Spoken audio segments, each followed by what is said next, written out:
होली होली ही हिंदू लोकांची लोकप्रिय उत्सव. ही परब फाल्गुन महिन्याचे पुनवेक येता. होलीक एक कथा जोडिल्ली आसा. प्रल्हाद श्री विष्णूचो भक्त आशिल्लो. प्रल्हादान देवाची भक्त करप ताचो बापूय हिरण्यकश्यपूक मानवनासलो.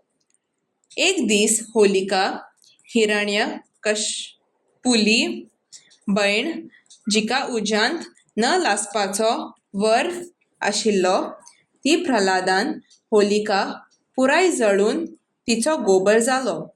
पूण प्रल्हादाक मात कांयच जालें ना. ह्या दिसा गरीब गिरेस्त ल्हान व्हड हो विचार कुशीक दवरून सगळे एकामेकाक रंग लायतात. होली हो मजेचो उत्सव. चाचा नेहरू होली राष्ट्रीय परब मानतालो आनी म्हणटालो जशें होलीच्या दिसा सगळे रंगान भिजतात तशेंच भारत देशांतले लोक एक चारान रंगान भिजचे.